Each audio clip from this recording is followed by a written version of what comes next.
오늘 하나님께서 저에게 주실 말씀 에스겔 17장입니다. 에스겔 17장 구약성경 1173페이지에 있습니다.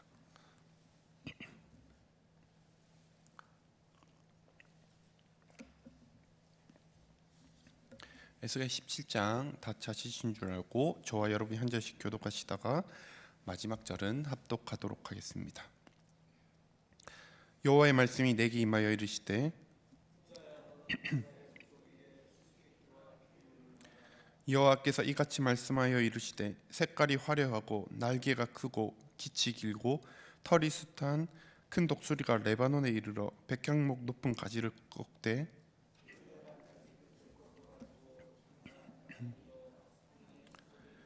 또 그 땅의 종자를 꺾어 옥토에 심되 수양 버들 가지처럼 큰 물가에 심더니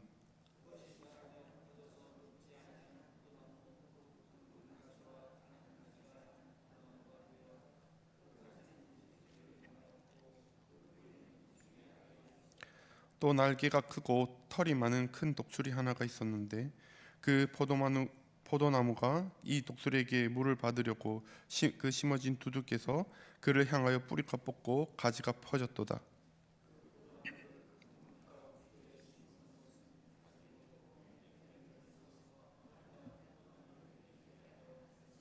너는 이르기를 주 여호와의 말씀에 그 나무가 능히 번성하겠느냐?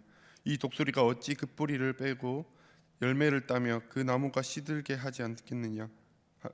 아니하겠으며 그 연한 잎사귀가 마르게 하지 아니하겠느냐? 많은 백성이 강한 팔이 아니라도 그 뿌리를 뽑으리라.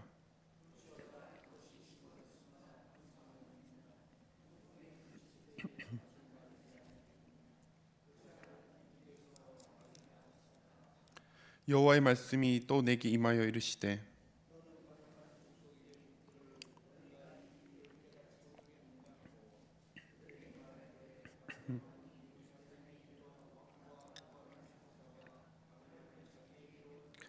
그 왕족 중에서 하나를 택하여 언약을 세우고 그에게 맹세하게 하고 또 그 땅에 능한 자들을 옮겨갔나니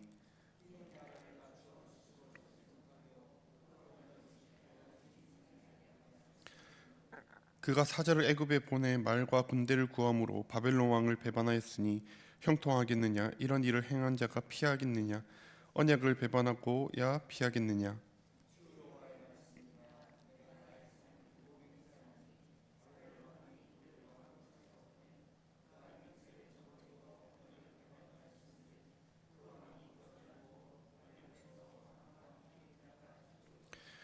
대적이 토성을 쌓고 사다리를 세우고 많은 사람을 멸절하여 할 때에 바로가 그 큰 군대와 많은 무리로도 그 전쟁에 그를 도와주지 못하리라.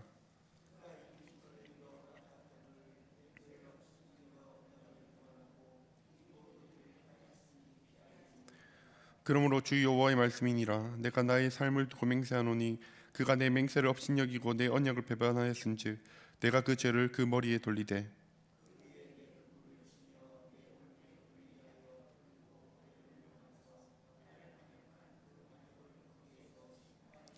그 모든 군대에서 도망한 자들은 다 칼에 엎드려질 것이요 그 남은 자는 사방으로 흩어지리니 나 여호와가 이것을 말한 줄 너희가 알리라.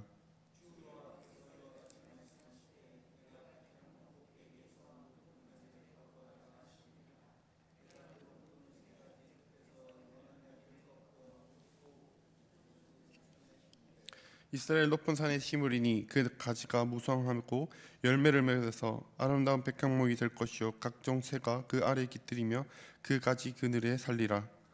들의 모든 나무가 나 여호와는 높은 나무를 낮추고 낮은 나무를 높이며 푸른 나무를 말리고 마른 나무를 무성하게 하는 줄 알리라. 나 여호와는 말하고 이루니라. 아멘. 오늘 본문은 비유와 그 해석과 또한 회복에 대한 예언의 내용으로 나오고 있습니다. 비유에는 그 독수리, 백향목, 나무 그리고 포도나무가 나오는데 오늘 제가 말씀을 보면서 그 내용을 한번 확인해 보기를 원합니다.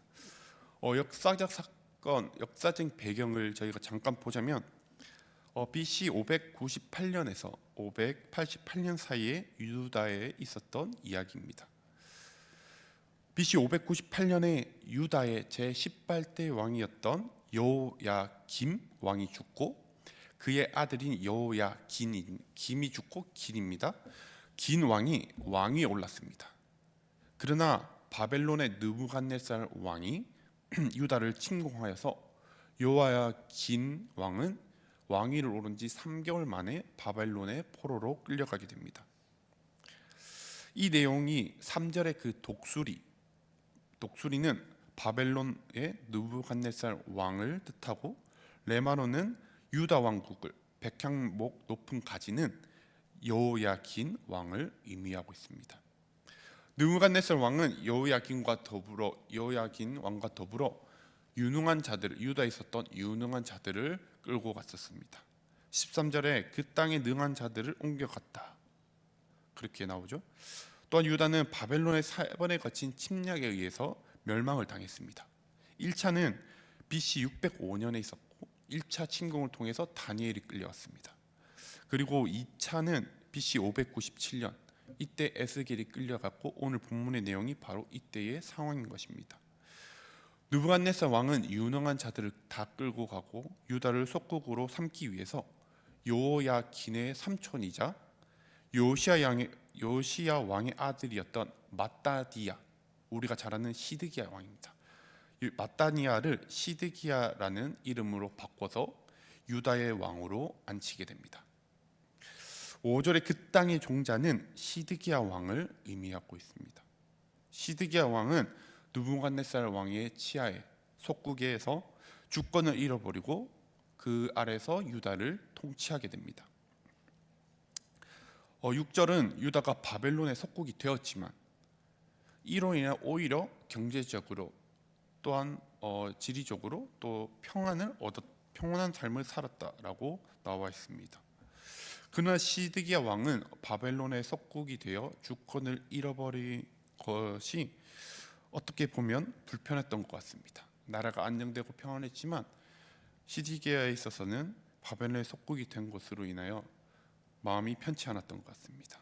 그래서 어떻게 하면 바벨론으로부터 해방되어서 주권을 다시 찾을까를 계속해서 생각했었던 것 같고, 그 바벨론의 끈에서 벗어날 수 있을까 생각했던 것이 바로 애굽을 통해서 그 뜻을 이루려고 했던 것입니다. 느부갓네살 왕과 맺었던 언약을 저버리고 BC 588년 이 7절에 또 다른 독수리가 나옵니다. 그것이 바로 애굽의 바로 왕입니다. 애굽이 시드기야 왕의 요청에 의해서 군대를 보내게 됩니다. 군대를 예루살렘으로 진격하게 되자 예루살렘에 주둔하고 있었던 바벨론 군대가 잠시 물러나게 됩니다. 그 모습을 통하여 시드기야 왕은 이제 애굽 왕을 통하면 바벨론으로부터 해방될 수 있겠구나, 구원받을 수 있겠구나 라고 생각했을지 모르겠습니다. 하지만 이와 관련해서 예레미야 선지자의 예언에 따르면 애굽 군대가 다시 돌아가고 갈대아인이 다시 와서 예루살렘을 에워싸고 불사를 것이라고 예언하고 있었습니다. 오늘 말씀에도 동일한 말씀이 나옵니다. 바벨론의 공격을 받아서 멸망하고 말 것이라는 것입니다. 시드기야 왕이 바벨론 왕 느부갓네살 왕과 맺었던 언약, 그리고 맹세는 곧 하나님과 맺었던 언약과 맹세라고 말씀하시고 있습니다. 한마디로 시드기야 왕이 느부갓네살 왕을 배반한 것이 인간적인 그런 배반이 아니라 하나님을 배신했기에 결국에는 멸망했음을 말하고 있습니다. 즉 유다가 멸망한 것은 하나님에 대한 배신임을 정확하게 오늘 말씀을 통해서 우리에게 말해주고 있습니다. 오늘 본문을 통해서 우리가 깨달아야 할 것이 있습니다. 그것은 바로 영적으로 깨어 있어야 한다는 것입니다. 유다가 바벨론의 속국이 되었던 것은 하나님의 뜻이었습니다. 왜 그렇습니까? 왜냐하면 이들이 하나님을 버리고 우상을 섬겼기에 그 우상을 섬김을 통한 하나님의 징계의 모습이 바로 바벨론의 포로가 되고 바벨론의 속국이 되어서 그렇게 살아갈 수밖에 없었던 것이었던 겁니다. 비록 바벨론의 침공을 받아서 속국이 되었지만 하나님의 은혜 안에 그들은 조금 더 편안한 삶을 살았었습니다. 이전보다 더 나은 삶을 살았었습니다. 그리고 하나님께서 이들에게 바벨론 왕에 복종할 것임을 말하고 그것이 하나님 뜻이라고 분명히 말씀하셨습니다. 하지만 어떻게 되었습니까? 시드기야 왕은 어떻게 해서든 바벨론의 치하에서 벗어나고자 했던 것입니다. 그리고 그 생각에 도달한 끝이 바로 애굽을 의지하는 것이었습니다. 유다는 하나님의 뜻을 헤아리지 못했었습니다. 그들이 바벨론의 속국이 된 것이 하나님이 자신을 버린 것이 아니라 버렸다고 생각하고 자신의 죄로 인함이었다는 것을 생각하지 못하였습니다. 그들이 영적으로 깨어있지 못했기에 하나님의 뜻을 알지 못했고 또한 하나님의 뜻을 구하지 못했습니다. 그리고 그들은 하나님의 뜻을 구하지 않은 그 결과로 인해서 자신들의 힘으로 그리고 또 다른 방법들로 하나님이 아닌 다른 것을 의지함으로 바벨론으로부터 해방되어 나라를 되찾으려고 한 것입니다. 이러한 모습은 어떻게 보면 인간적인 생각으로는 옳은 것일지 모르겠습니다. 우리의 나라가 다른 이방 나라의 속국이 되어서 해방되어야 한다라는 것은 우리 고도 겪었던 1차 치하에서 겪었던 생각과 똑같지 않습니까? 하지만 하나님의 뜻은 달랐다는 것입니다. 하나님의 뜻은 유다 백성은 바벨론 포로가 되어서 느부갓네살 왕을 섬겨야 한다라는 것이 하나님의 뜻이었습니다. 유다가 영적으로 깨어 있고 그리고 하나님 뜻을 알고 하나님께 회개하였다면 하나님께서는 다시 이들에게 은혜를 베풀어 주셨을 것입니다. 구원을 베풀어 주셨을 것입니다. 사랑하는 성도 여러분, 우리가 신앙생활을 하면서 가장 조심해야 할 것이 바로 하나님의 뜻을 구하지 않고 내 뜻대로 하려고 하는 것입니다. 신앙생활을 10년, 20년 이렇게 오래 하다 보면 저희가 착각할 때가 있습니다. 어떤 문제가 올 때 우리가 하나님께 늘 기도하고 이렇게 행동을 했으니 이런 모습을 했으니 이번에도 이런 어려운 상황 어떤 상황이 문제가 올 때 그렇게 하면 되겠구나 라는 생각을 하지는 않습니까? 하지만 과연 우리가 겪었던 모습대로 어떤 상황이 올 때 그것을 해결하는 게 맞을까요? 우리는 중요한 것을 잃어버리고 있지는 않았습니까? 바로 어떠한 상황과 문제가 우리에게 닥쳐올 때에 그 어떤 것보다 먼저 우리가 해야 할 것은 바로 하나님께 기도하면서 하나님 뜻을 구해야 한다는 것입니다. 하나님 어떻게 해야 됩니까? 우리를 인도해 주시옵소서. 하나님 뜻을 알기를 원합니다. 하나님 뜻대로 행하기를 원합니다 라는 고백이 우리의 삶 속에 있어야 한다는 것입니다. 만약에 기도 없이 나의 믿음대로 믿음 안에서 한다고 할지라도 그것이 하나님 뜻이 아닐 때 오늘 말씀과 같이 유다의 모습과 하나님과의 다른 그 뜻대로 그 다른 길로 가게 될지 모른다라는 것입니다. 그렇게 우리는 늘 영적으로 깨어 있어서 하나님 뜻을 구하기를 날마다 기도해야 할 것입니다. 또한 영적으로 깨어 하나님의 뜻을 깨달아야 하는 이유는 하나님이 아닌 다른 것을 의지하게 되기 때문입니다. 그렇기 때문에 하나님이 아닌 다른 것을 의지하지 않기 위해서 우리는 늘 영적으로 깨어 있어야 하는 것입니다. 우리의 진정한 신앙의 모습은 어려운 상황이 우리에게 다가올 때 판가름 나게 되어 있습니다. 내 힘으로 해결할 수 없는 문제가 우리에게 다가올 때에 우리가 의지하는 것이 무엇인지 우리는 생각해 볼 필요가 있습니다. 혹시 가족의 도움입니까? 아니면 친구의 도움입니까? 혹은 내가 가진 재력이나 능력을 의지하고 있지는 않습니까? 하나님을 찾지 않고 다른 어떤 것을 의지한다면 우리가 했던 이 신앙생활, 교회에 와서 예배드리고 기도하고 말씀 모았던 이 신앙생활은 다 거짓된 신앙생활입니다. 하나님이 아닌 다른 것을 의지할 때 오늘 시드기야 왕같이 애굽의 힘을 빌리면 바벨론을 물리칠 수 있을 것이다 라고 생각될 수도 있습니다. 애굽의 군대로 인하여 바벨론 군대가 잠시 물러갔은 것을 볼 때 문제가 해결되었구나 라고 생각할지 모르겠습니다. 하지만 그 문제는 잠시 해결된 것이지 오히려 그것으로 인하여 더 어려운 상황이 유다는 멸망을 당하게 되었던 것입니다. 또 다른 하나님을 의지하지 않았던 사람을 보고자 합니다. 유다의 3대 왕이었던 아사 왕은 성경을 보면 비교적 선한 왕이었음을 우리는 알 수 있습니다. 하지만 성경은 아사 왕에 대해서 이렇게 평가됩니다. 아사 왕은 아람 왕을 의지하고 하나님을 의지하지 않았다. 또한 그가 발에 병이 들었을 때에 하나님을 의지한 것이 아니라 그 다른 의원들을 의지하였음을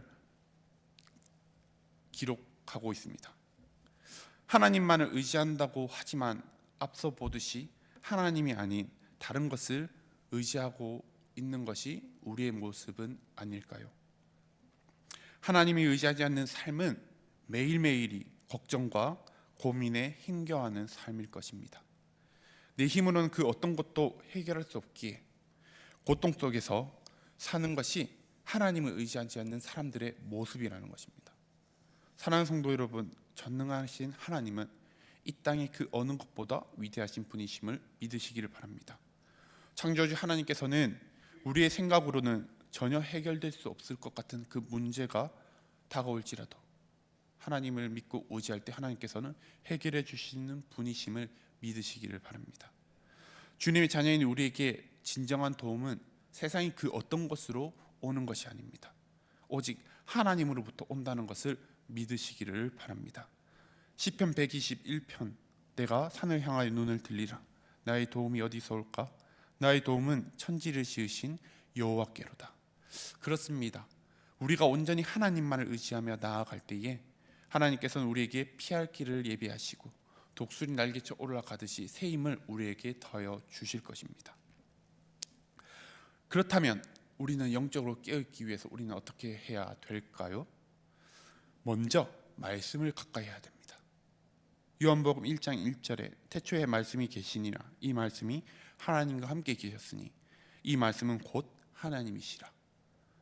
말씀을 가까이 해야 하나님이 누구신지 어떤 분이신지 우리가 알게 되고 내 삶 속에서 그분의 뜻을 헤아릴 수 있다라는 것입니다. 우리가 성경을 읽을 때에 그저 우리가 기독교인이고 하나님 믿는 사람이기 때문에 성경을 그냥 읽어 나가는 것이 아니라, 물론 바쁠 때는 그렇게 빠르게 읽지도 하겠지만 우리 삶 속에서 하나님 그 말씀을 묵상하면서 나에게 하나님께서 뜻하신 바가 무엇인지를 생각하면서 성경을 읽어 나가야 한다는 것입니다. 그럴 때 우리는 하나님 뜻을 알게 될 것입니다. 또한 누가복음 21장 36절 이러므로 너희는 장차 올 이 모든 일을 능히 피하고 인자 앞에 서도록 항상 기도하며 깨어 있으라 하시니라.